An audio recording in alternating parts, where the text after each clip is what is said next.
सहर बेग्लै छ, मानिसहरू बेग्लै छन्। यहाँको हावापानी, यहाँ बोलिने भाषा अनि यहाँको रहनसहन सबै नितान्त बेग्लै छ। कस्तो महसुस गर्दैछौ त परदेशी?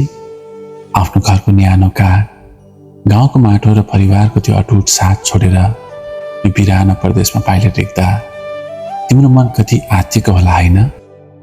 आफ्नो गाउँका ती गोरेटो बाटो छोडेर यहाँका चिल्ला तर बिरानो सडकमा हिँड्दा पाइलाहरू पक्कै गरौँ भए होलान्।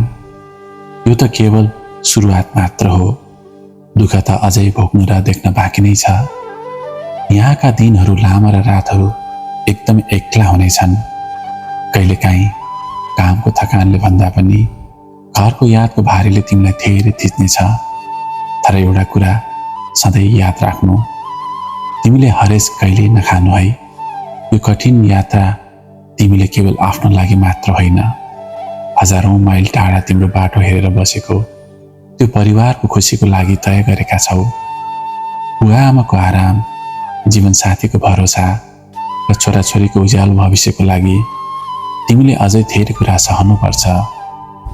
आफ्ना कयौं रहरहरूलाई मारेर भए पनि उनीहरूको सपना पूरा गर्नुपर्छ। मलाई थाहा छ, सहनुपर्छ भनेर भन्नलाई जति सजिलो छ, त्यो भोगाएको भट्टीमा जल्दै गर्दा भोग्नलाई त्यति नै गाह्रो हुन्छ।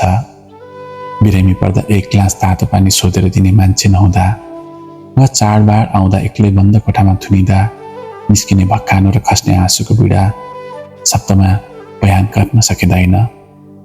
भन्न र सुन्न जति सहज छ, भोग्नेको छाती कति चिरेको हुन्छ भन्ने कुरा म बुझ्न सक्छु।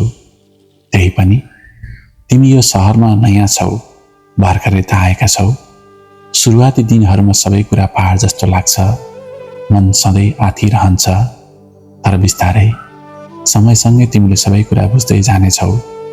यहाँको भाषा, यहाँका मानिस र यहाँको सङ्घर्षसँगै तिम्रो बिस्तारै बानी पर्दै जानेछ। आज एक्लो महसुस गर्दै चुहाएको आँसुले भोलि तिम्रो परिवारको खुसीको बोली जग बसाल्नेछ। त्यसैले हिम्मत नहार्नु परदेशी। समयसँग सबै खाउ पुरिँदै जानेछ र तिम्रो त्यो त्याग कहिल्यै खेर जाने छैन।